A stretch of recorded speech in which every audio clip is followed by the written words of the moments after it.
राम राम हरे हरे।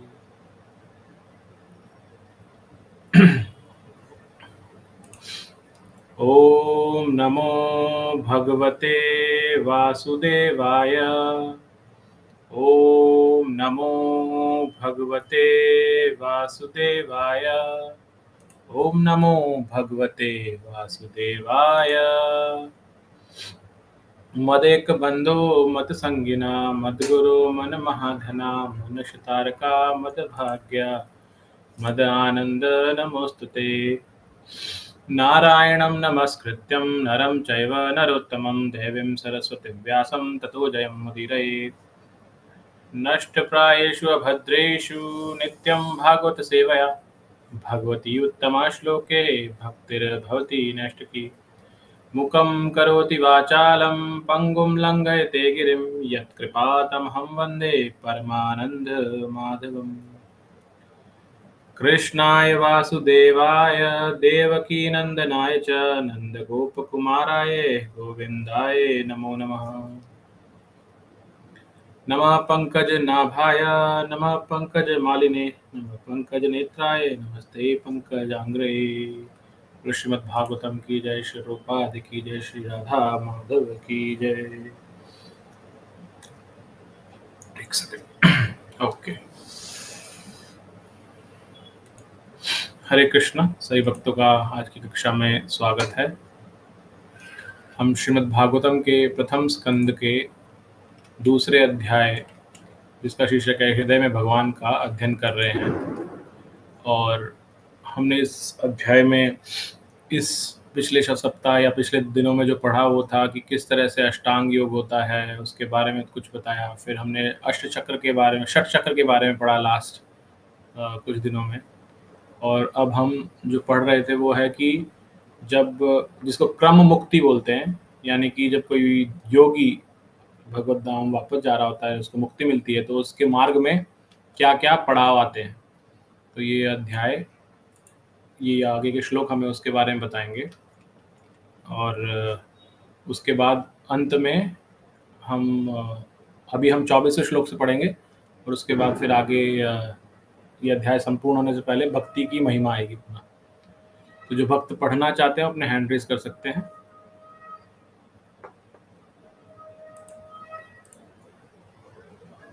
जय प्रकाश प्रभु जी, आप पढ़िएगा। हरे कृष्ण प्रभु। हरे कृष्ण। वैश्वनाराम याति विहसा गता स्वष्णा ब्रह्म पथेन सोचिसा विधुत कल का अथारे उस्ताद प्रयास चक्रम निरप सौसुमारम। हे राजन, जब योगी सर्वोच्च लोक ब्रह्मलोक पहुंचने हेतु प्रकाशमान सुषुम्ना द्वारा आकाश गंगा के ऊपर से गुजरता है, तो वह सर्वप्रथम अग्निदेव के ग्रह वैष्णव पर जाता है, जहां सारे कलमशों से परिशुद्ध हो जाता है। तब वह श्री हरि से तादात्म्य के लिए उससे भी ऊपर शिशुमार चक्र को जाता है। तात्पर्य: ध्रुवतारा तथा उसके आसपास का मंडल शिशुमार चक्र कहलाता है, जहां पर श्री भगवान क्षीरोदयी विष्णु के निवास स्थान का स्थानीय ग्रह आया हुआ है। वहां तक पहुंचने के पूर्व योगी को आकाश गंगा के ऊपर से होकर ब्रह्मलोक पहुंचना होता है। वहां जाते समय सर्वप्रथम वैष्णव लोक पहुंचता है, जहां देवता अग्नि पर नियंत्रण रखता है। इस वैष्णव लोक में योगी भौतिक जगत के संसर्ग में रहने के कारण अर्जित समस्त पापों के मल से पूर्ण रूप से स्वच्छ हो जाता है। यहाँ पर आकाश गंगा को ब्रह्मांड के सर्वोच्च लोक ब्रह्मलोक को जाने वाले मार्ग के रूप में दिखाया गया है। हरे कृष्णा प्रभु। हरे कृष्णा प्रभु जी। नेक्स्ट नंदनी माता जी, आप नेक्स्ट श्लोक पढ़िएगा। हरे कृष्णा प्रभु जी। तद विश्वनाभिं तत्त्वतिवर्त विष्णु रणीयसा विरजेनात्मनैकः नमस्कृतं ब्रह्मविदामुपैति कल्पायुषो यद्विबुधा रमन्ते। यह शिशुमार चक्र संपूर्ण ब्रह्मांड के घूमने की धुरी है और यह श्री विष्णु गर्भोदक्षाई विष्णु की नाभि कहलाती है। केवल योगी ही इस शिशुमार चक्र को पार करता है और ऐसे लोग महर्लोक को प्राप्त करता है, जहाँ भृगु जैसे परिशुद्ध हो चुके महर्षि 4 लाख कितने प्रभु जी ये माता जी 4 4 अरब 30 करोड़ 4 अरब 30 30 करोड़ ओके 4 अरब 4 अरब 30 करोड़ करता है।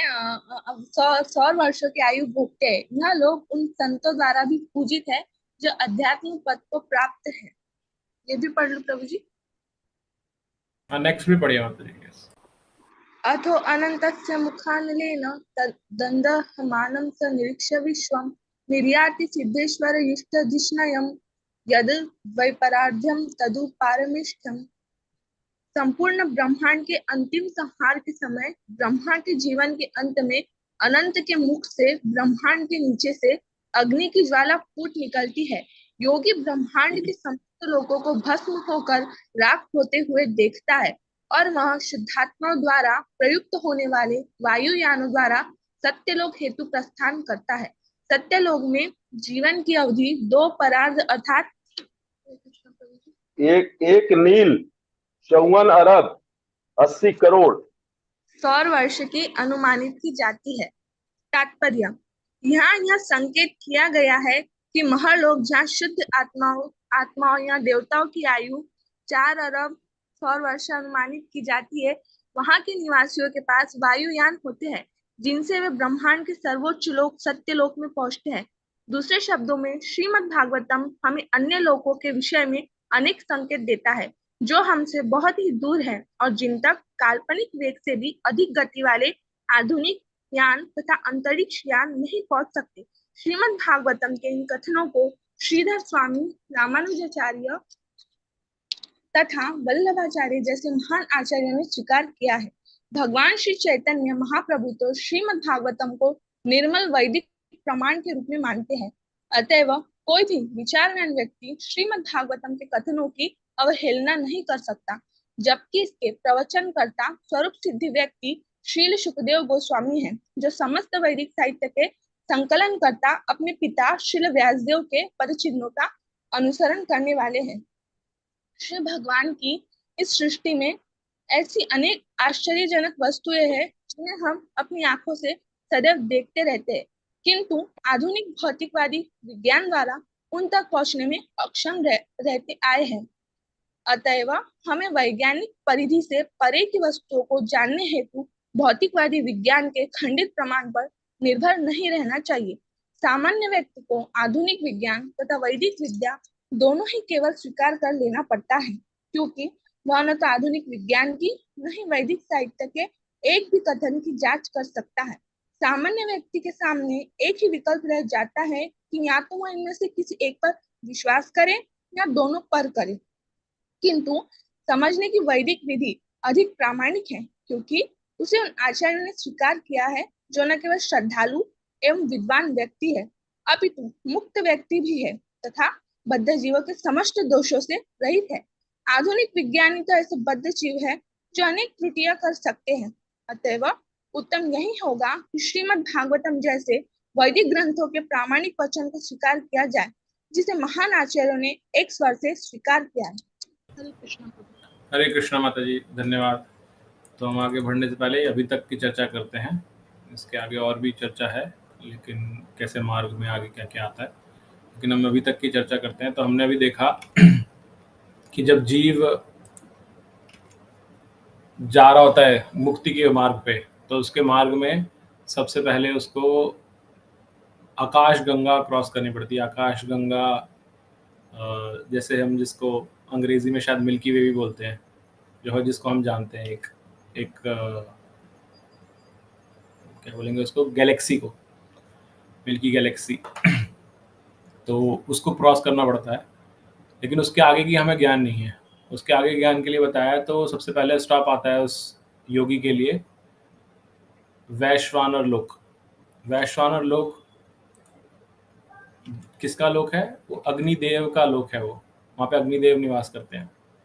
जैसे सूर्य लोक के बारे में हमने भगवत गीता के अंदर पढ़ा था कि सूर्य एक लोक है, और वहाँ का जो राजा है, जो लीडर है, वो कौन है? किसी को नाम पता है? विवस्वान है प्रभु जी। हाँ जी, विवस्वान। थैंक यू प्रभु। विवस्वान सूर्य लोक के राजा हैं। इसी तरह यहाँ बताया वैश्वानर लोक के राजा या जो अधिष्ठाता देव है वो है अग्निदेव। और वहाँ वो क्यों जाता है योगी? क्योंकि वहाँ जाने से हम जानते हैं अग्नि में शुद्धता करने की क्षमता होती है, इसलिए अग्नि हर चीज को शुद्ध करती है। तो ये जो जीव है जो अपने कर इसके जो भी शुद्ध नहीं है योगी, वो यहाँ पर जाने से उसके सारे यहाँ बताया गया समस्त पाप पूर्ण पाप वाले जो मल हैं वो पूर्ण रूप से स्वच्छ हो जाता है उनसे, जो उसने कभी अर्जित किए होते हैं मार्ग में। तो उनसे होकर के फिर वो आगे बढ़ता है शिशुमार चक्र की ओर। शिशुमार चक्र क्या है यहाँ पर बताया गया? शिशुमार चक्र के लिए बताया गया है कि जिसको हम पोल स्टार बोलते हैं या ध्रुव तारा जो बोलते हैं, वो और उसके आसपास का जो पूरा मंडल है उसको शिशुमार चक्र कहा जाता है। और बताया गया कि जो भगवान के 3 पुरुष अवतारों में से जो परमात्मा अवतार हैं यानी कि शिरोदक्षाय विष्णु, वो उनका निवास स्थान है वो जगह। कौन सा? शिशुमार चक्र। फिर आगे हमने पढ़ा इसके बाद में कि जब व्यक्ति, और शिशुमार चक्र को क्या विशेष बताया गया? शिशुमार चक्र को बताया गया इस पूरे ब्रह्मांड की। ब्रह्मांड क्या है? जो हमारे ऐसा, पहली चीज तो ब्रह्मांड बहुत सारे हैं, हम यहाँ पर इस ब्रह्मांड की बात कर रहे हैं, जिस लोक की हम बात कर रहे हैं। तो इस ब्रह्मांड की धुरी है, यानी कि उसका सेंटर है वो। और इसको बताया गया कि ये भगवान गर्भोदक्षाय विष्णु की नाभि भी कहा जाता है इसको, इसी शिशुमार चक्र को। तो ये इसलिए विशेष है, वहाँ पे शिरोदक्षाय विष्णु का निवास स्थान है और दूसरा गर्भोदक्षाय विष्णु की नाभि वहाँ पर। और ये बताया गया कि सिर्फ योगी ही शिशुमार चक्र को पार कर पाते हैं। और उसके बाद कहाँ पहुँचते हैं वो? शिशुमार चक्र पार करने के बाद महरलोक पहुँचते हैं, जहाँ पे आयु बताई गई है 4.3 बिलियन ईयर्स, जिसको प्रभु जी ने बताया था 4 अरब 30 करोड़। इतनी आयु है जो वहाँ पर जीव होता है, उनकी आयु इतनी है। फिर आगे हमने पढ़ा, उसके आगे जब बढ़े हम तो हमने देखा कि जीव तो कहाँ गया? पहले सबसे पहले स्टार्ट किया उसने आकाशगंगा क्रॉस किया। आकाशगंगा क्रॉस करने के बाद वैश्वानर लोक पहुंचा। वैश्वानर लोक क्रॉस करने के बाद वो पहुंचा शिशुमार लोक चक्र। शिशुमार चक्र क्रॉस करने के बाद वो पहुंचा नेक्स्ट महरलोक। महरलोक की आयु हमने भी देखी। फिर जब महरलोक का आगे क्रॉस करता है तो उसमें बताया गया कि ये बहुत टेक्निकल है, बहुत गहराई में नहीं जा पाएंगे अभी हम, क्योंकि इतनी गहराई में इतना दिया नहीं है, लेकिन आगे जब हम सृष्टि का निर्माण देखेंगे तो वहां पर और डिटेल में आएगा। लेकिन ये बताया फिर ब्रह्मांड का जब अंतिम आता है, यानी ब्रह्मा जी का जीवन कांत, यानी कि भगवान ब्रह्मा जी 100 वर्ष के जब हो जाते हैं पूर्ण, उनकी आयु हो जाती है, तब वहां ब्रह्मांड के नीचे से यानी कि अनंत के मुख से अग्नि की ज्वाला फूटती है और पूरा ब्रह्मांड नष्ट हो जाता है, संहार हो जाता है उसका। और उस समय जब भस्म होता है तो जो शुद्ध आत्मा होते हैं वो वायुयान से सत्य लोग जाते हैं। तो आगे अभी तक महरलोक पहुंचे थे, उसके बाद सत्यलोक के लिए प्रस्थान करते हैं आगे। और सत्यलोक जाते वक्त यहाँ पर सत्यलोक में जो जीव की आयु है वो और अधिक है। वो अगेन काउंटिंग में तो प्रभु जी ने पहले से कर लिया काउंटिंग, मुझे तो अभी पढ़ना भी नहीं आया ये क्या है, अरब कितना पता नहीं नल के। तो उतने वर्ष में वहां पहुंचते हैं, उतने वर्ष उसकी आयु होती है, जीव की आयु होती है वहां पर। प्रभु जी मैं बता दूं ये संख्या? हाँ बोलिए ना प्रभु जी। ये है 1 शंख 10 खरब 10 अरब 10 करोड़ 10 लाख, इस तरह से गिनती करेंगे तो हो जाएगी ये संख्या 1 शंख 54 खरब 80 अरब सौर वर्ष। 1 शंख 54 खरब 80 अरब सौर वर्ष। और धन्यवाद। सौर वर्ष में भी मल्टीपल होगा बहुत सारा, बहुत ज्यादा का। ये सौर वर्ष हमारे वाले वर्ष नहीं अलग है ये। तो इससे क्या पता चलता है, ये बहुत ज्यादा लंबी आयु। हमने तो गिनती भी नहीं सीखी थी यहाँ तक स्कूल में जब थे, तो इतनी लंबी गिनती है ये इतना आयु होती है वहां पर। फिर और ये बताया गया कि यहाँ पर जो जीवात्माएं हैं, ये महरलोक में जो रहती हैं, उनके पास वायुयान है, ऐसा भागवत में यहाँ लिख के आया है। तो वायुयान होते थे उनके पास में, जो महरलोक से सत्यलोक के लिए जाते थे, जिसको सत्यलोक बताया गया ब्रह्मांड का सर्वोच्च लोक। और फिर क्या बताया गया? फिर ये बताया गया कि यहाँ पे दे रखा है, इसलिए हमें इसको एज इट इज स्वीकार करना चाहिए। हमें ये नहीं सोचना चाहिए कि ऐसे कैसे लिख दिया, इसमें बढ़ा चढ़ा के लिखा गया ऐसे ही। क्योंकि हमें बार बार बताया जाता है कि हम जो अपनी साइंस के बेस पे, जो बुद्धि के आधार पे कुछ कंक्लूजन निकालना चाहते हैं, वो त्रुटिपूर्ण है। क्योंकि हमारी जो इंद्रियां हैं, ये परफेक्ट नहीं है, इनमें कुछ ना कुछ डिफेक्ट होता है। डिफेक्ट होता है, इसीलिए हमें अगर कान खराब होते हैं तो हमें कान की मशीन लगानी पड़ती है, आंखें खराब होती है तो चश्मा लगाना पड़ता है। तो ये इससे पता चलता है कि हमारी इंडिया त्रुटिपूर्ण है और हम चीज़ों को एज इट इज़ नहीं देख पाते। ग्लास के अंदर अगर आपने चम्मच रख रखी और पान ग्लास आर पार दिखता हो, कांच का ग्लास हो, तो चम्मच टेढ़ी दिखेगी आपको, जबकि है सीधी हो। आप एक लिमिट से ज़्यादा डिस्टेंस पे दूर नहीं देख सकते, आपकी इंद्रियों की एक लिमिट है। स्मेल भी आपकी एक रेंज में होगी तब होगी, सुनने की आवाज़ भी एक रेंज में होगी तभी आप सुन सकते हैं। तो हर चीज़ की एक लिमिट है। तो इंद्रियां लिमिटेड है एंड विद डिफेक्टेड है। तो इसलिए हम इंद्रियों के बेस पे साइंस जो बता रही है उस पर ना स्वीकार करके, हमारे शास्त्र बताते हैं कि हमें शास्त्रों पर विश्वास करना चाहिए और उस श्रद्धा के साथ आगे बढ़ना चाहिए। क्योंकि यहाँ पे भागवत में दिया है, इसका अर्थ यह है कि एक्चुअल में हुआ, और इसीलिए यही चीज हमारे आचार्यों ने भी स्वीकार की है, जो हमारे पूर्ववर्ती आचार्य हुए। तो इसके आगे फिर अब सत्यलोक के बारे में और हमें बताया जाएगा, लेकिन शायद कोई कुछ ऐड करना चाहता है। कोई क्या ऐड करना चाहेगा अभी? फिर आगे पढ़ेंगे, नहीं तो हम कोई जिज्ञासा हो तो वो भी ले सकते हैं। हरे कृष्णा प्रभु जी। जिज्ञासा ये है कि प्रभु जी इतने लंबा साल जी जी के लोग, मतलब जो भगवान के उधर है, भगवान के ही पास है, तो इनके शरीर ही नहीं होता होगा ये सब तो। नहीं, भगवान के पास कहाँ पहुंचे माता जी? अभी भगवान के पास नहीं पहुंचे, अभी तो मार गए। मतलब सत्यलोक में या महालोक में इतने अरबों अरबों वर्ष, तो इनका शरीर तो होता नहीं होगा प्रभु जी। शरीर होता है ना माता जी, क्यों नहीं होता शरीर? वहाँ के शरीर हमारे शरीर जैसे नहीं है, उनके शरीर अलग टाइप के हैं। मतलब बुद्धि से बने नहीं है, खाना प्रभु जी, पीना बुद्धि से रहना बने। उठना, ये सब तो कुछ है ही नहीं। क्या नहीं है माता जी? मतलब भौतिक इंद्रियां शरीर नहीं है, तो खाना पीना सोना जागना या रोज की दिनचर्या ऐसा कैसे होता होगा? हाँ, मतलब वही है ना, हम अभी क्या करने की कोशिश कर रहे हैं, हम अपनी इंद्रियों से समझने की कोशिश कर रहे हैं उस चीज़ों को। तो वहाँ की अलग, पूरा सेटअप ही अलग है वहाँ का। जैसे पानी के अंदर की दुनिया अलग है ना, लेकिन जी क्योंकि हम उसको देख पाए, उतना एक्सप्लोर कर पाए अभी तक, इसलिए उसको समझ सकते हैं। या कोई अलग ग्रह पे जाने की बात करते हैं, वो कौन, एक सुनीता विलियम्स, वो अभी तक स्पेस स्टेशन पे अटकी हुई है ऊपर आकाश में, कह रहे हैं आएगी आएगी आएगी, कितने महीने हो गए और कह रहे हैं ऐसे 1 साल के बाद आएगी। तो लेकिन जीवन तो वो भी जी रहे हैं, बस हमें उसका ज्ञान नहीं है। तो जिसका थोड़ा बहुत ज्ञान है उसके बारे में हम समझ पाते हैं। वो ज्ञान कहाँ से आया? वो साइंस ने जितना डिस्कवर किया। तो इसलिए मैंने बताया, इंद्रियों के बेस पे हमें कुछ आकलन नहीं करना है, क्योंकि इंद्रिया त्रुटिपूर्ण है। लेकिन जैसे जैसे हम अध्ययन करेंगे और तो थोड़ा जो ज्ञान इसमें होगा उतना आएगा। बाकी भगवान पूर्ण ज्ञान प्रदान करते हैं। जैसे ब्रह्मा जी ने, ये सोचिए, ये सब जो भी हम पढ़ रहे हैं सब ब्रह्मा जी ने तो सृष्टि रची है ये सारी। तो वो रचने के लिए उनके पास कहाँ से ज्ञान आया? उनको किसने बताया था कैसे खाना है, कैसे पीना है, क्या करना है, क्या नहीं करना है? लेकिन वो सब जी भगवान ने उनको ज्ञान प्रदान किया। जी प्रभु जी। तो फिर इन बातों को हम जान भी लेंगे तो क्या? एग्जैक्टली यही वही चीज है जो हम कल परसों बात कर रहे थे, चक्र में नहीं, चक्र के चक्कर में नहीं फंसना।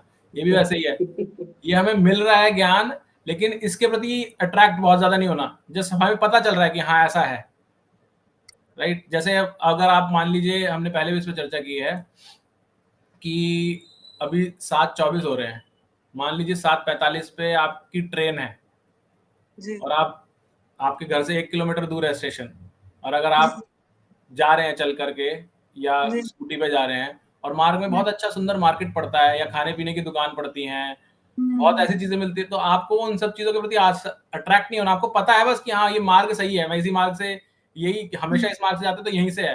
लेकिन आपका गंतव्य क्या है? वो रेलवे स्टेशन जहाँ से आपको ट्रेन पकड़नी है। जब तक ट्रेन नहीं पकड़ेंगे तब तक आपका सेटिस्फेक्शन नहीं होना चाहिए। मार्ग पे चाहे जो मर्जी हो, आप ये नहीं रुक सकते अरे आज तो इस दुकान पे बहुत अच्छा ये नए कपड़े आए हैं देख लेते हैं, या नई ड्रेस आई है देख लेते हैं, या उसके गोलगप्पे खा के जाते हैं आगे। तो आप वहां रुक गए तो आपकी ट्रेन छूट सकती है।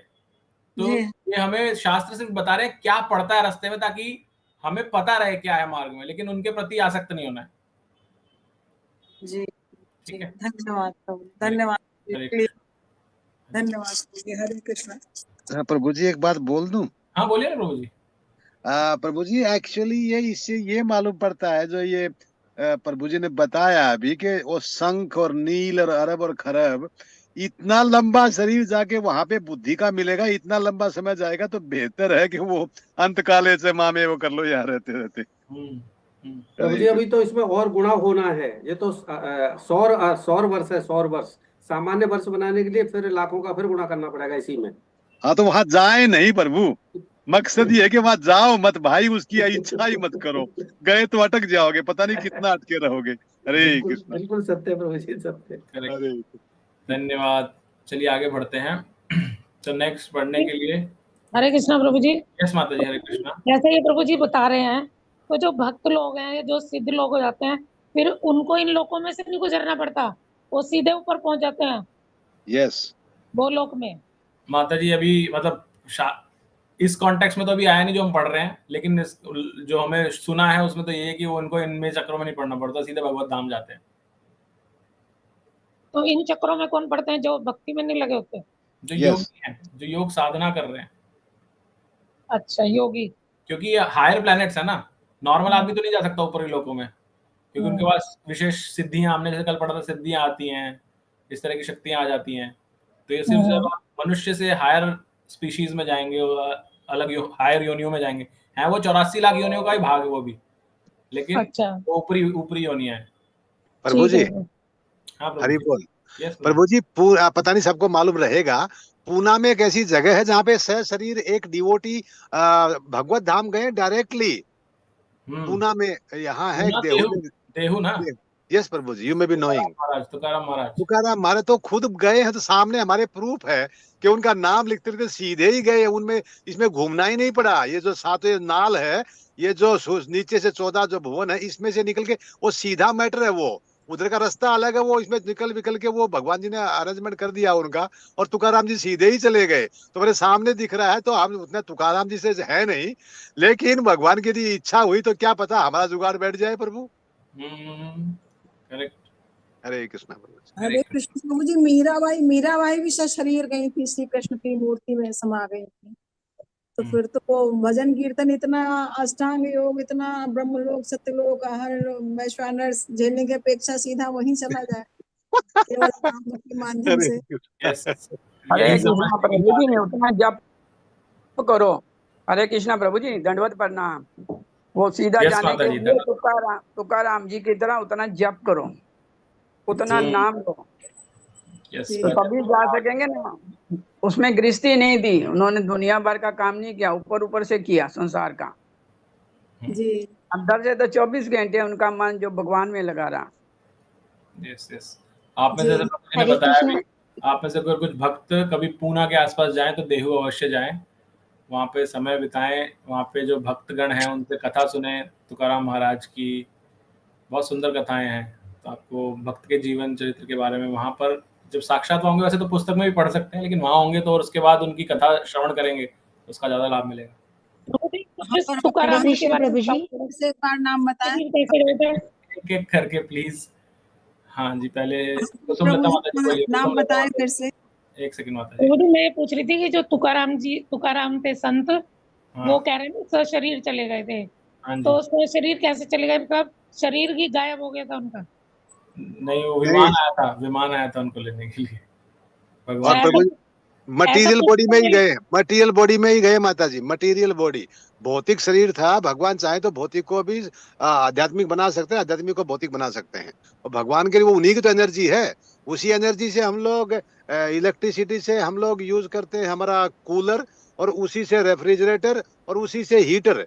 तो भगवान कुछ भी कर सकते हैं, तो भगवान की इच्छा हो तो वो जो मटेरियल बॉडी है वो स्पिरिचुअल के लिए भी यूज हो सकता है। तो सह शरीर गए हो, बिना शरीर को छोड़े इसी शरीर में गए हैं। और ध्रुव महाराज भी ऐसे ही गए, उनको शरीर से निकलना नहीं पड़ा। वो आगे पढ़ेंगे हम लोग, तो जब मौत के सिर के ऊपर में पैर रख के बोले आपको ये शरीर छोड़ना है, कहता नहीं, सह शरीर जा रहा हूं। तो इसके लिए कोई कंडीशन लागू नहीं होती यदि भगवान चाहे तो। हरे कृष्णा माता जी। हरे कृष्णा प्रभु जी। हरे कृष्णा माता जी। उनके ध्रुव जी की तो माता जी भी शरीर गई, और तुकाराम जी ने अपनी बीवी को बोला तुम भी चलो मेरे साथ, तो उनकी बीवी बोली थी कि मैं नहीं जाऊंगी साथ में, आप अकेले जाओ। हरे तो कृष्ण। धन्यवाद। आप उतना जप करिए कि आप भी जा सको। विमान दिखे कि आ रहा है, विमान कैसा होता है? ऐसा विमान तो नहीं होगा ना प्रभु जी जैसा ये संसारिक है।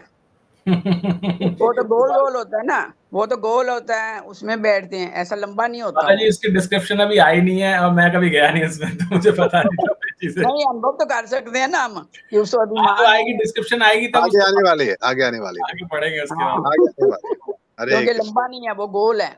हाँ जी, एनीवे धन्यवाद। व्हाटएवर इट इज, हरे कृष्ण। चलिए हरे कृष्णा प्रभु जी। हरे कृष्ण। हरे कृष्ण प्रभु जी, मुक्त आत्मा को वैतरणी नदी नहीं क्रॉस करनी होती क्या? मुक्त आत्मा के लिए वैतरणी नदी नहीं है ना, मतलब वैतरणी नदी तो बद्ध जीवों के लिए जो कि इस 84 लोक में ही फंसे हुए हैं, उनको बार बार उसमें जाके यमराज के लोग जाने के लिए, हम लोग जाने के लिए वो रास्ते मार्ग में तो पड़ते रहते अच्छा, सत्यलोक जाने के लिए भी वैतरणी नदी नहीं होती, बस यमलोक जिस जाते हैं उसको वैतरणी नदी क्रॉस करनी होती है। हैं। करेक्ट। ओके ओके, लॉगिन और ज्यादा थैंक ज्ञान यू। हमें आगे पढ़ेंगे तब आएगा, अभी तक की नॉलेज के हिसाब से तो यही है। ठीक है, और चलिए आगे पढ़ना प्रारंभ करते हैं। नेक्स्ट फतेह प्रभु जी, आप पढ़िएगा। हरे कृष्ण प्रभु जी। हरे कृष्ण। न यत्र शोक न जरा न मृत्यु न अर्ति न च उद्वेग ऋते कुतश्चित् यत्चित् ततः अद कृपया अन इदं विदाम दुरंत दुख प्रभव अनुदर्शनात्। सत्यलोक में ना तो शोक है, ना बुढ़ापा, ना मृत्यु। वहां किसी प्रकार की वेदना नहीं है, जिसके कारण किसी तरह की चिंता भी नहीं है। हाँ, कभी कभी चेतना के कारण उन लोगों पर दया उमड़ती है जो भक्ति योग से अवगत न होने से भौतिक जगत के दुर्लभ कष्टों को भोग रहे हैं। तात्पर्य: भौतिकवादी स्वभाव के अल्पज्ञ व्यक्ति परंपरागत प्रामाणिक ज्ञान का कोई लाभ नहीं उठाते। वैदिक ज्ञान प्रामाणिक है और इसकी प्राप्ति प्रयोग द्वारा नहीं, अपितु प्रामाणिक व्यक्तियों, अधिकारियों द्वारा बताए गए ग्रंथों के प्रामाणिक कथनों द्वारा होती है। मात्र पंडित हो जाने से कोई वैदिक कथनों को नहीं समझ सकता। उसे उस वास्तविक विद्वान के समीप जाना होता है जिसने गुरु शिष्य परंपरा से वैदिक ज्ञान प्राप्त किया हो, जैसा कि श्रीमद् भगवद गीता 4.2 में स्पष्ट कहा गया है। भगवान श्री कृष्ण ने जोर देते हुए कहा है कि श्रीमद् भगवद गीता में जिस ज्ञान पद्धति की व्याख्या की गई है वह सूर्य देव को बताई गई थी, और यही ज्ञान गुरु शिष्य परंपरा द्वारा सूर्य देव से उनके पुत्र मनु को प्राप्त हुआ और मनु से राजा इक्ष्वाकु भगवान श्री रामचंद्र के पूर्वज को प्राप्त हुआ। इस प्रकार यह ज्ञान पद्धति एक एक करके महान ऋषियों को प्राप्त होती रही, किंतु कालानुक्रम में यह प्रामाणिक परंपरा टूट गई। अतएव ज्ञान के सही अर्थ की पुनः स्थापना करने हेतु श्री भगवान ने वही ज्ञान अर्जुन को पुनः प्रदान किया, क्योंकि श्री भगवान के शुद्ध भक्त होने के कारण वह इसे समझने का योग्य पात्र था। अर्जुन ने श्रीमद् भगवद गीता को जिस रूप में समझा उसका भी वर्णन हुआ है श्रीमद् भगवद गीता के 10वें अध्याय के 12वें और 13वें श्लोक में। किंतु ऐसे अनेक मूढ़ व्यक्ति हैं जो श्रीमद् भगवद गीता के भाव को समझने हेतु अर्जुन के पद चिन्हों का अनुसरण नहीं करते। इसके बदले वे अपनी स्वयं की व्याख्याएं प्रस्तुत करते हैं जो उन्हीं के समान मूर्खतापूर्ण होती हैं और वास्तविक समझ प्राप्त करने के मार्ग में रोड़े का काम करती है तथा अल्पज्ञों या शूद्रों को भ्रमित करने वाली है। यह कहा गया है कि वैदिक कथनों को समझने के पूर्व मनुष्य को ब्राह्मण बन जाना चाहिए, क्योंकि यह बाध्यता उतनी ही महत्वपूर्ण है जितनी यह कि स्नातक हुए बिना कोई अधिवक्ता नहीं बन सकता। ऐसी बाध्यता किसी की भी प्रगति में बाधक नहीं होता, अपितु किसी विशेष विज्ञान को अच्छी प्रकार समझने हेतु अनिवार्य है। जो योग्य ब्राह्मण नहीं है वे वैदिक ज्ञान की मनमानी व्याख्या करते हैं। सुपात्र ब्राह्मण वह है जिसने प्रामाणिक गुरु के मार्गदर्शन में कठिन प्रशिक्षण प्राप्त किया हो। वैदिक विद्या हमें परमेश्वर श्री कृष्ण के साथ अपने संबंध को समझने में और अपने घर भगवत धाम वापस जाने के इच्छित फल को प्राप्त करने हेतु तदनुकूल कर्म करने में मार्गदर्शन का कार्य करती है। लेकिन भौतिकवादी लोग इसे नहीं समझ पाते। वे ऐसे स्थान में सुखी रहने की योजना बनाना चाहते हैं जहां सुख है ही नहीं। वे मिथ्या सुख के लिए या तो वैदिक कर्मकांड द्वारा या अंतरिक्ष यान द्वारा अन्य लोगों तक पहुंचने का प्रयास करते हैं। लेकिन उन्हें यह अच्छी तरह समझ लेना चाहिए कि ऐसे स्थान में जहां दुख ही दुख है, सुखी होने के लिए भौतिक समंजन की कोई भी मात्रा पथभ्रष्ट व्यक्ति को लाभ नहीं पहुंचा सकती, क्योंकि आखिर इस ब्रह्मांड को कुछ काल बाद अपनी समस्त वस्तुओं सहित विनष्ट होना है। तब भौतिकतावादी सुख की सारी योजनाएं जैसी की तैसी धरी रह जाएंगी। इसलिए बुद्धिमान मनुष्य भगवत धाम वापस जाने की योजना बनाता है।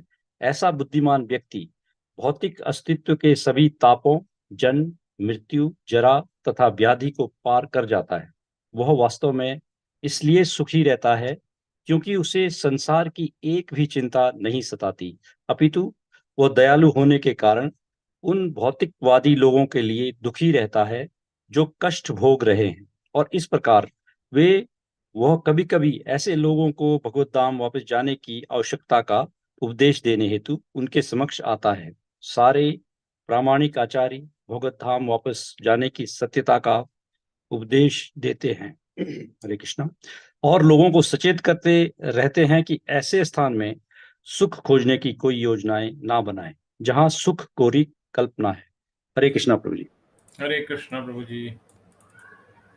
तो यहाँ पर हमने इस श्लोक के अंदर देखा सत्यलोक के बारे में यहाँ वर्णन हुआ है और ये बताया गया है कि सत्यलोक में जो जीव रहता है वो ना तो कभी शोक करता है, ना बूढ़ा होता है, ना मृत्यु आती है उसको। वो इन सबसे ऊपर उठ चुका है। सत्यलोक में एटलीस्ट उसको जन्म मृत्यु जरा व्याधि के चक्र से बाहर निकल जाता है। जन्म नहीं दिया एक्चुअल में इसके अंदर, मृत्यु, बुढ़ापा और शोक, जन्म मृत्यु जरा व्याधि। तो अर्थात अगेन मैं कंफर्म नहीं हूँ इसके अंदर यहाँ जन्म ना देने का क्या कारण है, ना देने का क्या स्पेसिफिक कारण है, लेकिन प्रभुपाद जी ने शायद तात्पर्य में लिखा है। एक सेकंड पढ़ते हैं यहाँ पे तात्पर्य में क्या दिया प्रभुपाद जी ने। ऐसा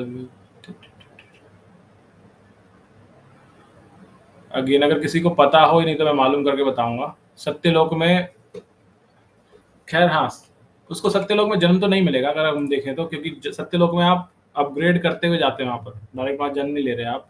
जो हमने मार्ग देखा उस मार्ग से होकर के ही सत्यलोक जाया जा सकता है, तो वहाँ जन्म नहीं होगा। लेकिन वहाँ पे मृत्यु नहीं होती, वहाँ बुढ़ापा नहीं होता, ना कोई शोक होता है।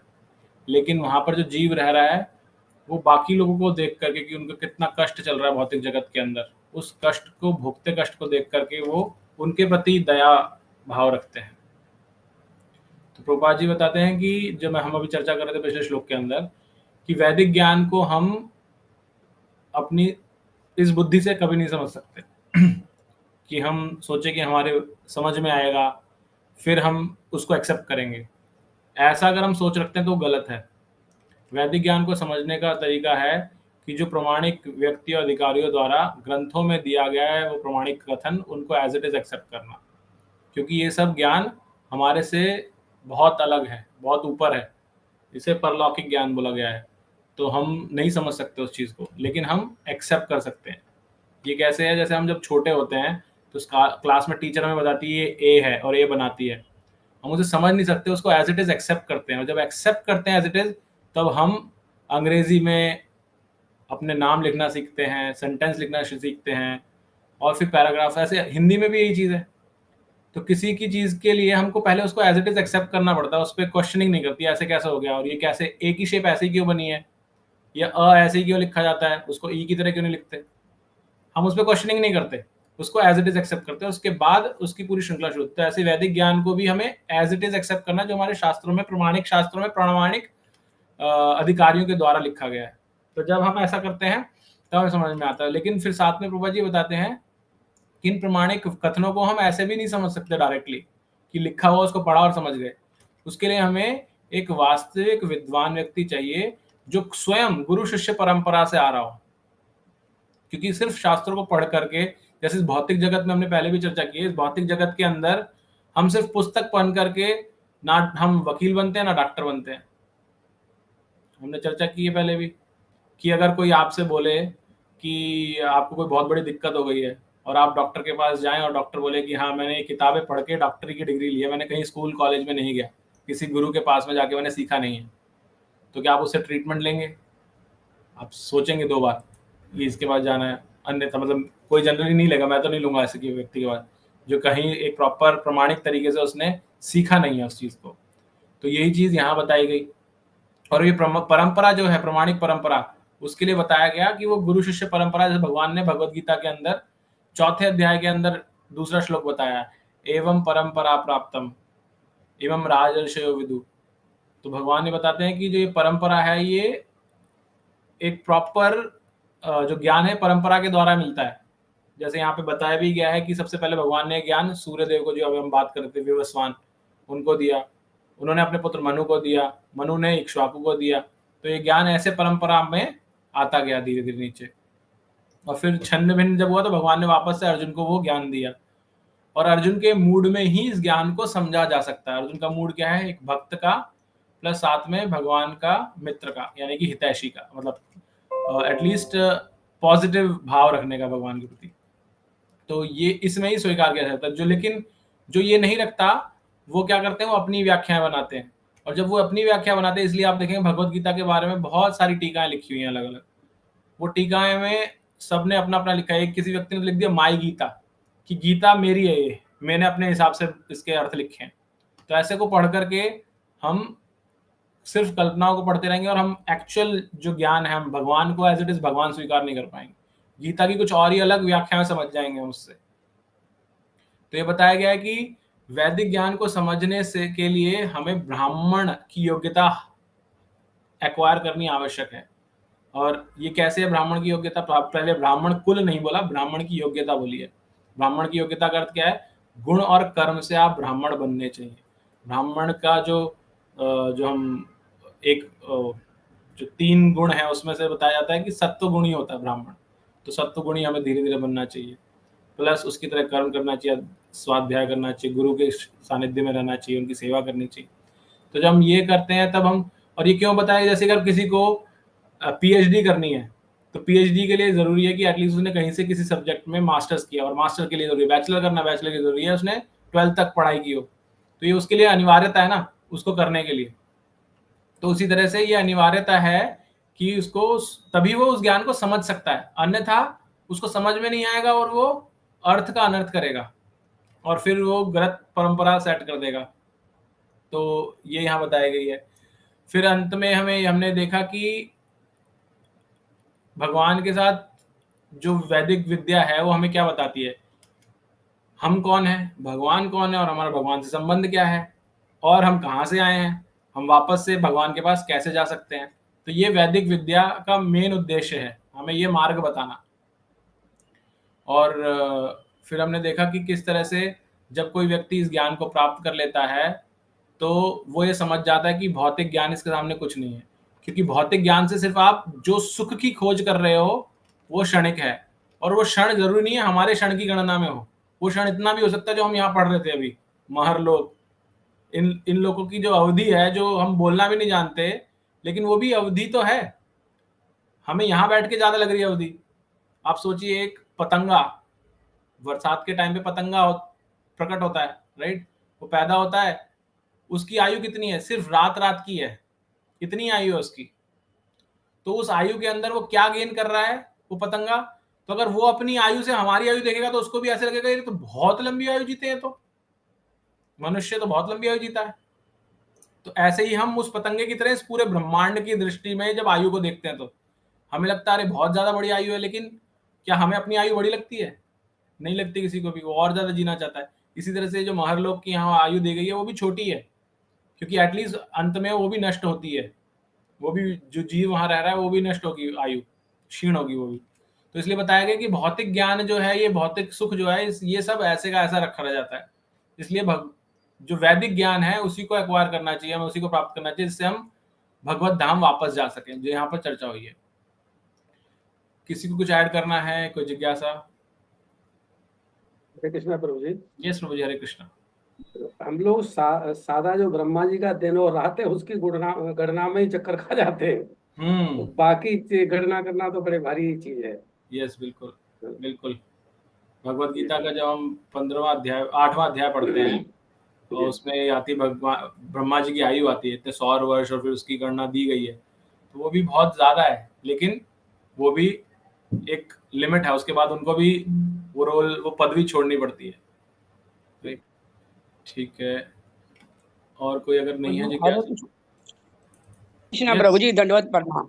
दंडवत प्रणाम प्रभु जी। हाँ, मैं ऐसी बात कर रही हूँ कि जैसे हमारा परिवार राधा स्वामी है।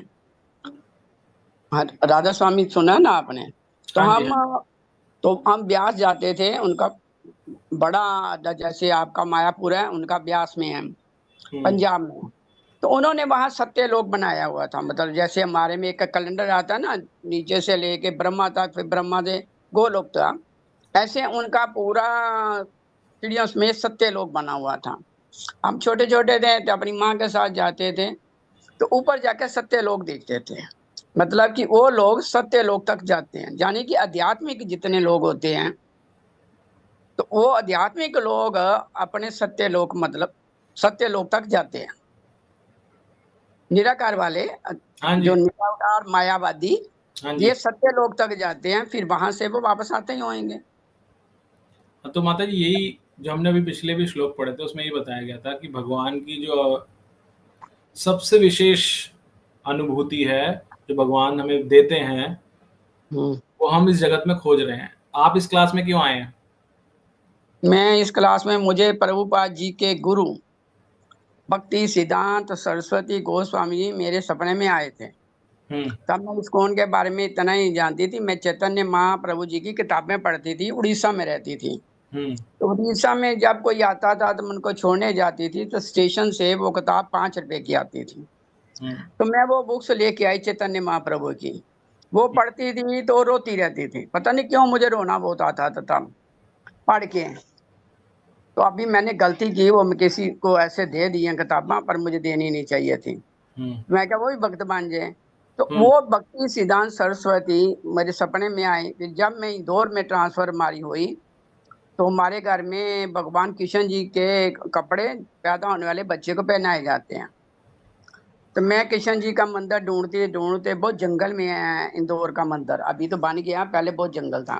तो वहां गए, हमने वहां से कपड़े लिए।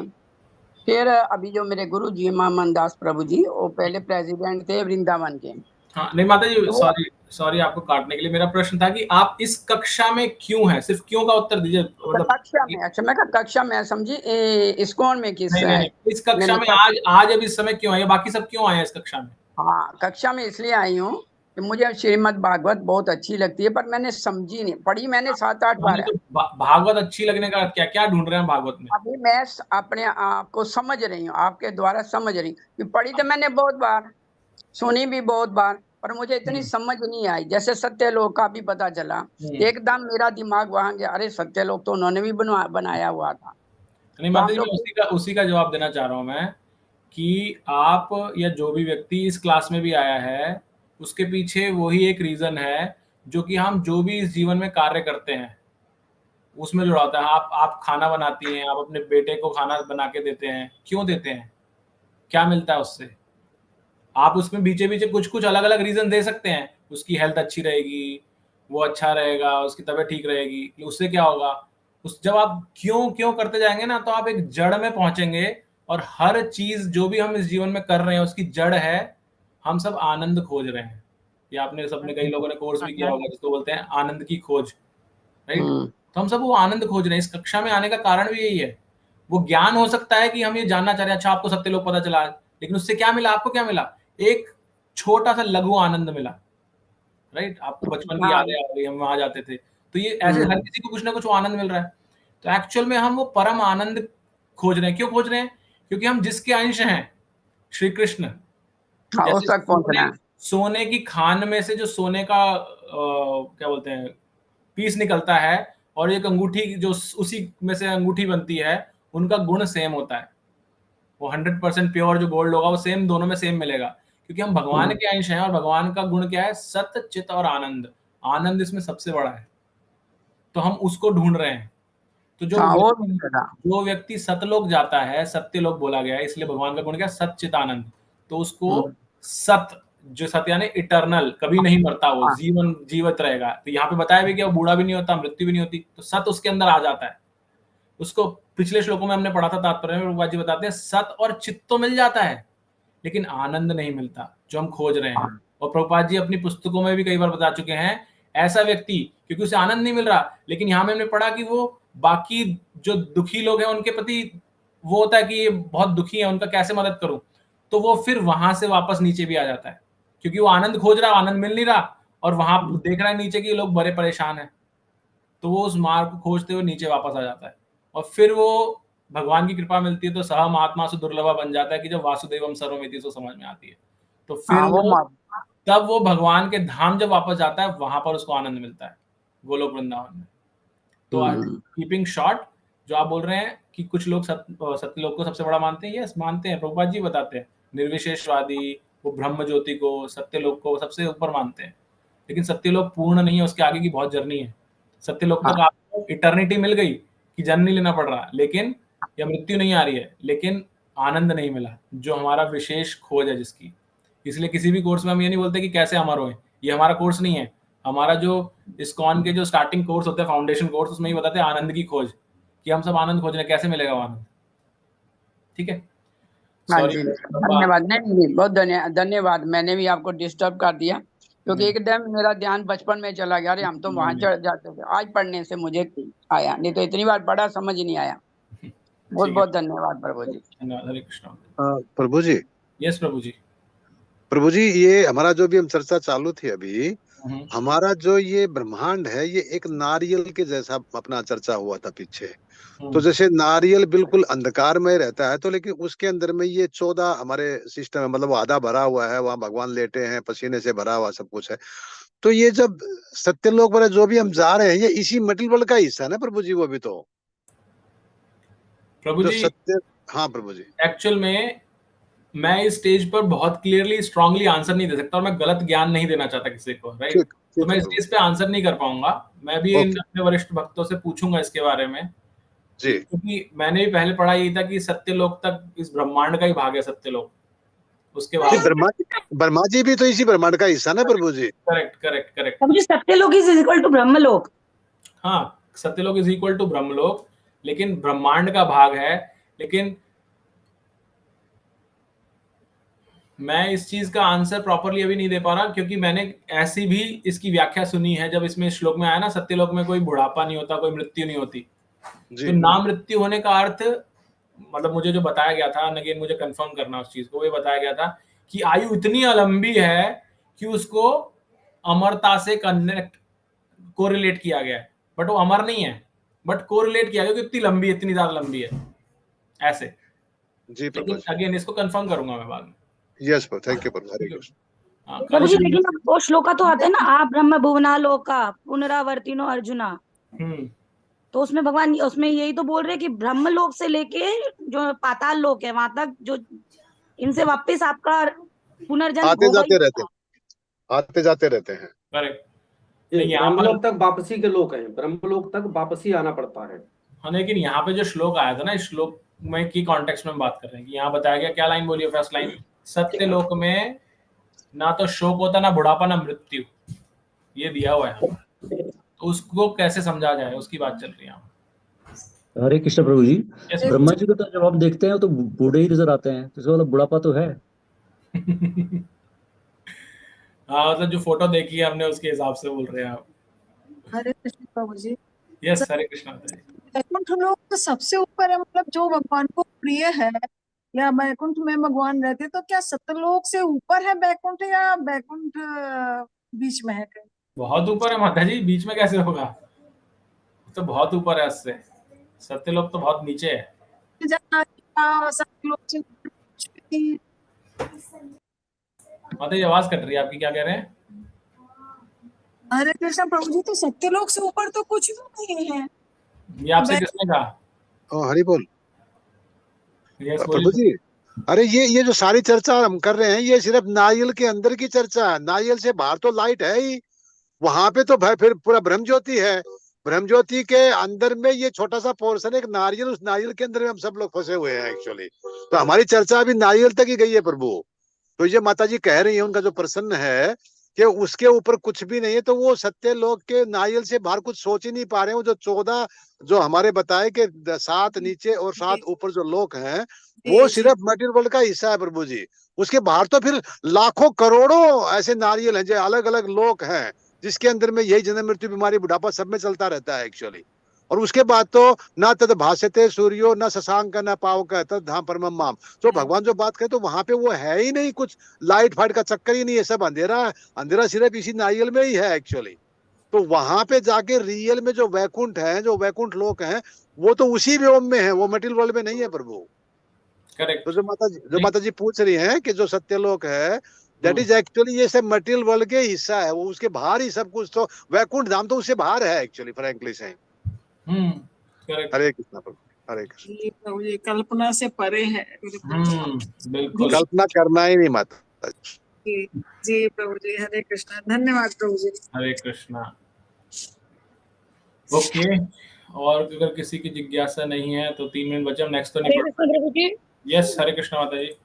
प्रभु जी जैसे कि इसमें लिखा है सत्यलोक में मृत्यु नहीं है, लेकिन ब्रह्मा की तो मृत्यु होती है। करेक्ट, वही मैंने बताया ना अभी आपको, मैंने वही तो बोला कि मैं क्रॉस चेक करके बताऊंगा, लेकिन मुझे जहां तक याद आ रहा मैंने इसके बारे में जो सुना है वो इस कॉन्टेक्स्ट में सुना है कि आयु की अवधि इतनी बड़ी है कि हमारे कॉन्टेक्स्ट में उसको बोला गया है कि अमरता से कोरिलेट किया गया उसको कि अमर है वहां पर, लेकिन है नहीं एक्चुअली।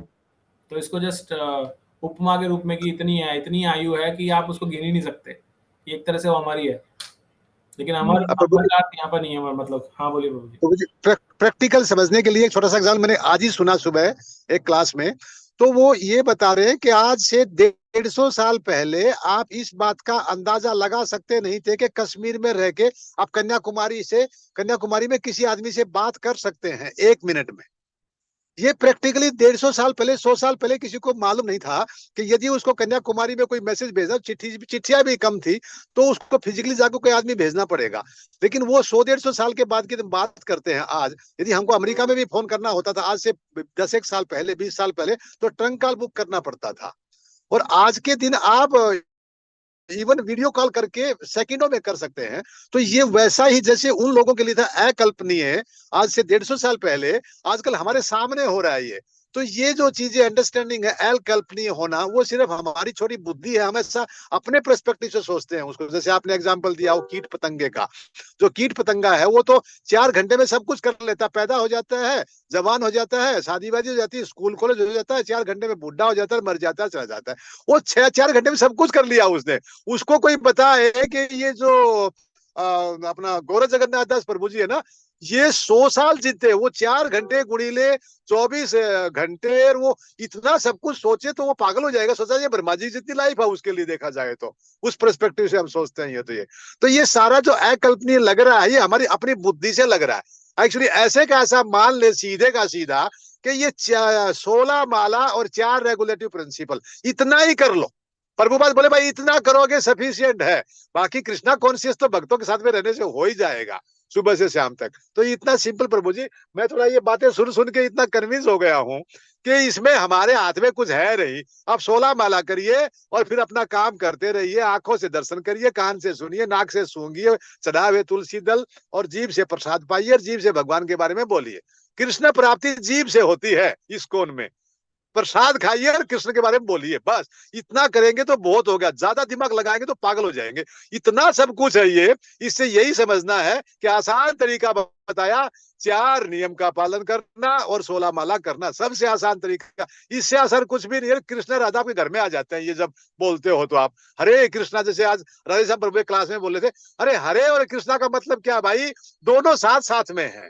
तो दोनों हरे कृष्णा बोले, दोनों प्रसन्न हो रहे हैं। एक्चुअली कल ही जो राधाष्टमी के ऊपर चर्चा में चल रही थी, कहीं कहीं क्लासेस थी। तो प्रभु जी, एक बेसिकली कॉन्सेप्चुअलाइज करके अंडरस्टैंड करने की बात जो मेरे समझ में आई, वो आई एम जस्ट शेयरिंग। और मुझे मालूम है बड़े बड़े अपने पुराने सीनियर भगत हैं आपकी क्लास में, लेकिन कुछ गलती हो तो माफ करना, लेकिन जो मेरे समझ में आया बोल दिया प्रभु जी। हरे कृष्ण प्रभु जी, इसमें आपने कुछ गलत नहीं बोला, और हमें उत्साह मिल रहा है कि आप जैसे भक्त एक्टिवली पार्टिसिपेट कर रहे हैं और इसमें अपना सुना हुआ, श्रवण किया हुआ ज्ञान आप सब साथ में शेयर कर रहे हैं, अच्छी बात है। तो जैसे हम जब भक्ति रसामृत सिंधु पढ़ते हैं तो उसमें श्लोक आता है कि भगवान को समझने के लिए हमारी इंद्रियां सफिशिएंट नहीं है, और जो एक इंद्री सबसे ज्यादा स्टार्टिंग में यूज होती है वो जिह्वा ही है, क्योंकि जैसे प्रभु जी ने बताया उससे आप प्रसाद ग्रहण करते हैं और भगवान का नाम उच्चारण करते हैं। ये स्टार्ट करने के बाद भगवान को आप धीरे धीरे समझने लगते हैं जब ये करते हैं। तो अन्यथा सारी चीज़ें कल्पनीय है, हमारे कल्पना से बहुत दूर हैं, और हम सोच भी नहीं सकते कि क्या कैसे होने वाला है। लेकिन उसके बारे में हमें लॉस्ट नहीं होना वो सोच के, अरे वो तो बहुत ही इतना है, कैसे क्या होगा। ये हमें नम्र बनाने के लिए शास्त्र, भागवत में जो इससे पार्ट आ रहे हैं, ये हमें नम्र बनाने के लिए कि हम कहाँ कुछ नहीं है, हमारा अहम इतना बड़ा हुआ है, हम हैं उस पतंगे से भी छोटे, पतंगे की दुनिया के पतंगे की दुनिया के पतंगे हैं हम, लेकिन हम अपने आप को ब्रह्मा से कम नहीं समझते, राइट। तो ब्रह्मा जी भी हमसे कितने विशेष हैं, श्रेष्ठकर हैं, इतना जीवन है उनका। तो हम इन सबको पढ़ के विनम्र बने, नम्र बने कि हमें कोई योग्यता नहीं है। और जैसे प्रभु जी ने बताया, जब हम अपने आचार्यों के बताए हुए मार्ग पर चलेंगे तो हमारी गुरु परंपरा हमसे प्रसन्न होगी, क्योंकि हम जितना मर्जी कर लें, हम 4 नियम और 16 माला जप करके ये सोचे कि यही गेट पास है, तो ये पास नहीं है, ये सिर्फ हमारी चेष्टा है। जैसे हमने भगवान की लीला आती है ना, दामोदर लीला, उसमें हमने देखा यशोदा मैया जब बांधने जाती है भगवान को तो हमेशा 2 उंगल शॉर्ट रह जाता है वो। तो उसमें हमारे आचार्य बताते हैं जो 2 उंगल शॉर्ट रह जाता है, कितनी पूरी सुबह से शाम कर देती है, वो जुड़ता ही नहीं है। अंत में जब भगवान देखते हैं कि बहुत मेहनत कर ली मेरी माँ ने और पसीने पसीने हो गई, अब बहुत दुखी हो गई, शक्ति नहीं बची इसके अंदर, तब वो अलाउ करते हैं। तो पहली जो 2 उंगल शॉर्ट रहती है वो एक हमारा श्रम है, हमारी परिश्रम है या हमारी चेष्टा है, जो कि 16 माला और 4 नियमों का पालन। लेकिन वो खाली सफिशिएंट नहीं है, वो भगवान को लगना चाहिए कि हम जेन्युइनली कर रहे हैं, तब भगवान प्रसन्न होंगे और भगवान हमें अपनी दया देंगे, कृपा देंगे। और वो कृपा भी राधा रानी के माध्यम से हमारी गुरु परंपरा के द्वारा हम तक पहुंचती है। अदरवाइज ये वैसे ही है कि घर में फोन कनेक्शन लगा हुआ लेकिन तार ही निकला हुआ है। तार निकला हुआ मतलब पीछे आप टेलीफोन एक्सचेंज से तो आ रहा है कनेक्शन आपके घर के कनेक्शन तक, लेकिन आपने तार ही नहीं लगा रखा। तार नहीं लगा रखा तो फोन चलेगा नहीं, तो आपको तार जोड़ना पड़ेगा। तो जो टेलीफोन एक्सचेंज ने आप तक घर में पहुंचाया है कनेक्शन बात करने का, तो उसके बाद वो चलेगा। तो कल की कक्षा के अंदर ये बताया गया था हमें कि जब कोई भी व्यक्ति वापस जाता है तो भगवान के धाम में 2 डिपार्टमेंट है। उन्होंने कल प्रभु जी ने बताया था, गोलोकेश्वर प्रभु जी ने बहुत अच्छी कक्षा दिया मीरा रोड मंदिर में, जैसे प्रभु जी बता रहे हैं हर जगह हुई थी, आप सबको भी श्रवण करना चाहिए कहीं का भी अगर लेक्चर मिले राधा रानी के बारे में। तो उन्होंने बताया भगवान के यहाँ पे 2 डिपार्टमेंट है। एक डिपार्टमेंट है जिसको कृष्ण भगवान लीड करते हैं, जिसको बोलते हैं जजमेंट जस्टिस डिपार्टमेंट, और दूसरा डिपार्टमेंट जिसको राधा रानी लीड करती है उसको बोलते हैं मर्सी डिपार्टमेंट, यानी दया का डिपार्टमेंट। जो व्यक्ति हर व्यक्ति को चॉइस मिलती है आपको कौन से डिपार्टमेंट में जाना है, तो जब चॉइस मिलती है तो बताया जाता है, आचार्य बताते हैं कभी भी जस्टिस वाले डिपार्टमेंट में जाना। लेकिन कोई लोग पहुंच जाते हैं, अरे हम जाएंगे उस डिपार्टमेंट, जब जैसे उसमें जाएंगे तो भगवान आपकी सारी नोटबुक खुलवा देते हैं कि अच्छा भाई बताओ क्या किया इसने, 16 माला दिखाओ, इसका रिकॉर्ड दिखाओ, कभी की कभी नहीं की, वो 16 भी कैसे कैसे की, 1 कभी 2 कभी, रात के 12 बजे तक हो रही है, सोते सोते हो रही है, खाते पीते हो रही है, टीवी देखते हो रही है, मोबाइल देखते हो रही है। तो भगवान 16 माला 4 नियम जो भी है हमारे नियम उनको पालन करते भगवान रिजेक्ट करके वापस जन्म दिला देंगे, चलो वापस जाओ। लेकिन राधा रानी का जो मर्सी डिपार्टमेंट, जब उस डिपार्टमेंट जाएंगे राधा रानी देखेंगे अरे इसने कुछ तो कोशिश की है, चलो कुछ कोशिश की है, तो डायरेक्ट वहां से फोन लगाती है कृष्ण भगवान को कि ये मेरा आदमी है, इसको मैंने पास दिया है, स्पेशल पास, इसको जाने दो, अंदर आने दो। तो फिर वो अपने धाम में रहने की अनुमति दे देते हैं।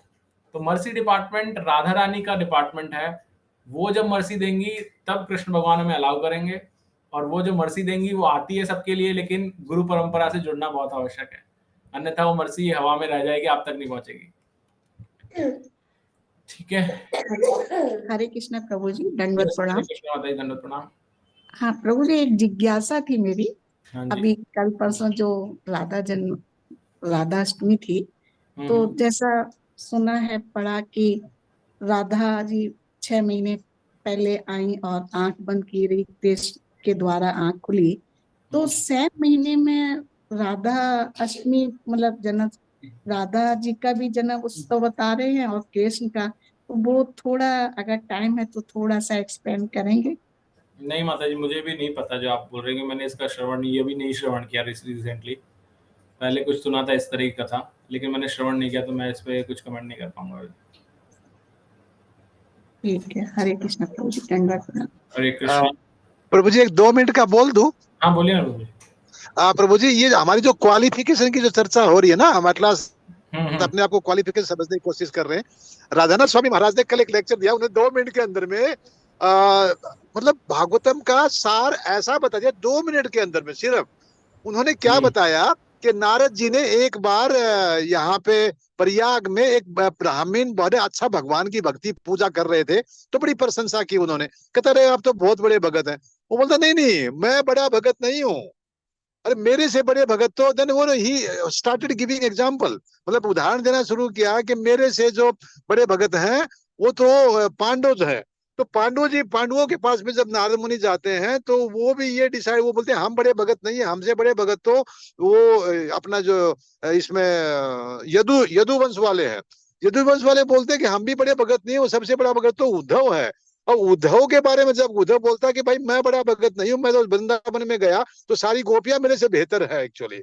और वो ऐसा ये कहानी होती होती जब इतने बड़े बड़े भगत हो, हमारी क्वालिफिकेशन 0 ही है। आप बिल्कुल ठीक बोल रहे हो, ये सिर्फ सारे का सारा जो मैटर है सिर्फ मर्सी का ही मैटर है प्रभु जी, सिर्फ मर्सी से ही मामला सेटल हो पाएगा, और कोई तरीका है नहीं। तो वही जो मतलब काफी लंबी कहानी, मैं उसको शॉर्टकट कर दिया एक्चुअली फ्रैंकली से, तो बिकॉज इट्स ऑलमोस्ट क्लोजिंग, खत्म हो रहा है, समाप्त हो रहा है समय। तो देखा जाए तो पूरा मामला मर्सी का है प्रभु जी, एफर्ट्स का है ही नहीं। हरे कृष्णा प्रभु। थैंक यू प्रभु जी। यस, बहुत बहुत धन्यवाद सभी भक्तों का। और कल हम इस कथा को जारी रखेंगे जो हम श्रवण कर रहे हैं अभी भागवतम के दूसरे स्कंद के दूसरे अध्याय का। तो आज हम विराम देने से पूर्व पुनः हमारे ग्रुप में से 3 भक्तों ने कल श्रीमद् भागवतम को अपने घर में स्वीकार किया, शरण ली उनकी भागवत की।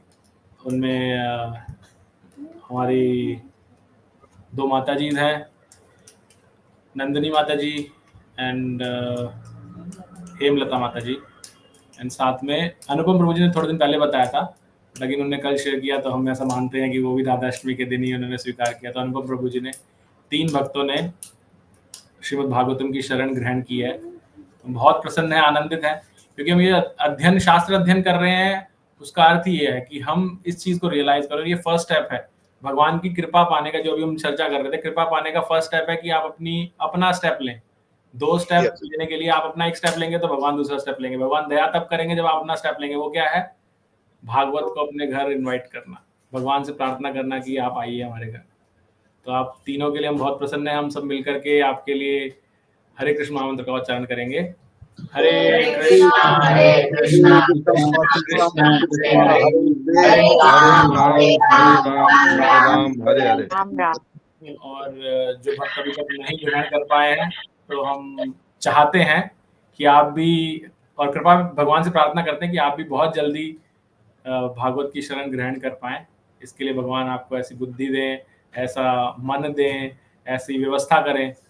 लेकिन आपको अपना फर्स्ट स्टेप लेना पड़ेगा उसके लिए, और उसके लिए आपको जिस तरह का भी गाइडेंस चाहिए, सहयोग चाहिए कि कहाँ पे मिलेगी, कैसे मिलेगी, वो आप मुझसे कांटेक्ट कर सकते हैं। We can arrange. ठीक है। हरे कृष्णा प्रभु जी, इसमें आपका बहुत योगदान रहा है। भेजिए ना डॉक्टर का ही पढ़ो, बंद करो दवा दो। हाँ, हरे हेमलता जी क्या बोल रहे हैं? हाँ, मैं बोल रही हूँ आपका बहुत योगदान रहा है प्रभु जी इसमें। आपका बहुत बहुत धन्यवाद। सॉरी, मैंने मिस किया था, मेरे को इसलिए नहीं। ये सब मैं तो मतलब मैं चाहता हूँ कि सब भक्तों के घर पे आए भागवत। तो मैं तो बाकी सबके लिए भी वही क्या बोलते हैं, सेवा में उपस्थित हूँ। जिसको इच्छा हो आप मुझसे कांटेक्ट कीजिए। अगर आपको नहीं पता है, अगर आपके आसपास इस्कॉन मंदिर है, सेंटर है, तो वहां से कीजिए। अन्यथा जैसे माता जी के केस में कोटा में इस्कॉन सेंटर से हमने कांटेक्ट किया था, कालीचरण प्रभु जी से मैंने बात की थी इस कॉन्टेक्स्ट में, प्रभु जी कहाँ है क्या नहीं है, तो हम अरेंज कर सकते हैं आपके आसपास कहाँ है। और कुछ नहीं होगा तो फिर हम यहाँ से भिजवाने की कोशिश करेंगे। तो पहले कोशिश यही होगी कि आपके आसपास से कहीं आपको मिल जाए भागवत प्राप्त हो। ठीक है प्रभु जी। यस प्रभु जी, हरि बोले। प्रभु जी, भागवतम के बारे में चर्चा हो रही है। क्लास में सुना है कि जिस घर में भागवतम होती है वहां पे यमदूत नहीं आते। अरे कृष्णा, कोई पढ़े ना पढ़े दूसरा विषय है, लाके रख लो। Yes thank you. Yes okay. Hare Krishna प्रभु जी। हरे कृष्ण। यस प्रभु जी। आपने जैसे आपने निर्देशित किया था कि चेतन गौड़ी मठ में भी हमें जाना चाहिए, वहीं से इस्कॉन भी निकला है प्रभुपाद जी। तो हम राधाष्टमी में यहाँ देहरादून में एक चेतन गौड़ी मठ है, 60 साल पुराना है, वहाँ गए थे। तो हमने पूछा था अभी एकादशी का, तो कह रहे 15 को है। अब यहाँ तो मुझे पता नहीं चला कि कल कब 14 को होगी। तो मैंने उनसे पूछा था भाई वहाँ तो डिफरेंस नहीं होना चाहिए कि नहीं, उन्होंने जन्माष्टमी भी उन्होंने 26 को मना दी, पूरे वृंदावन में 27 को थी। तो मैंने कहा यहीं से तो सब निकले हैं सब, कि फिर पता नहीं वो कुछ दूसरा लॉजिक दे रहे थे कि तो हम फेस्टिवल उसको भी ऑथेंटिक ना माने। जैसे वो कह रहे कि 26 को इस्कॉन ने 26 को मना लिया, जबकि पूरे वृंदावन में 27 को थी। तो मैंने कहा आपका ये तो सब यहाँ से ही, इस्कॉन भी तो यहीं से निकला है, वो इंटरनेशनल पे प्रभुपाद जी भी तो इसी गुरु परंपरा से आए हैं। तो क्या हमें फिर वो इसके कुछ रीचेक कर लेना चाहिए कि वो डेट वहां से और यहाँ पे, क्योंकि वैसे राधाष्टमी तो उन्होंने बड़ा धूमधाम से मनाई जिस तरह से होना चाहिए। सारे फेस्टिवल तो आप कहीं भी जाएंगे बहुत अच्छे से मनाया जाएगा, सेलिब्रेट किया जाएगा। तिथि का जस्ट बेस क्या लिया जा रहा है, और बेस में भी लोकेशन वाइज भी जैसे हम पढ़ते हैं, लॉन्जिट्यूड लैटिट्यूड लोकेशंस ज्योग्राफी के अंदर डायरेक्शन पोजीशन बताते हैं, और उसके हिसाब से सूर्योदय किस समय हो रहा है, तो उसकी वजह से भी दिन बदल जाते हैं।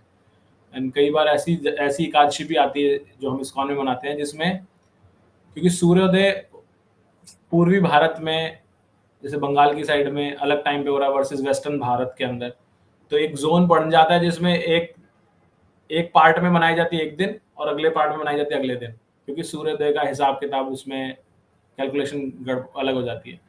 तो हमेशा हर किसी को हमारा कम्युनिकेशन या संदेश यही होता है, जब भी आपको मालूम करना है कि आपके यहाँ एकादशी कब है, तो आपके आसपास के इस्कॉन मंदिर या सेंटर से मालूम कीजिए उस चीज को। तो आपको प्रभु जी 14 को होगी, 14 को या 15 को, इसमें कुछ आइडिया है? बताऊंगा, मुझे मैंने देखा नहीं है। हरिओम। तो होने कल से हरे कृष्ण। शनिवार की बता रहे प्रभु जी यहाँ पर, शनिवार को। ठीक है, हरे कृष्ण प्रभु, धन्यवाद। हरे कृष्ण। तो आइए 13 मिनट ऊपर हो चुके हैं क्लास को, तो हम हरे कृष्ण महामंत्र और वैष्णव प्रणाम मंत्र बोल के विराम देते हैं आज की कक्षा। हरे कृष्णा कृष्णा कृष्णा हरे हरे, हरे राम राम राम हरे हरे। वांछा कल्पतरुभ्यश्च कृपा सिन्धुभ्यश्च अनंत कोटि वैष्णव वृंद की जय, श्रील प्रभुपाद की जय, श्री राधा माधव की जय। हरे कृष्णा सभी को। हरे कृष्णा सभी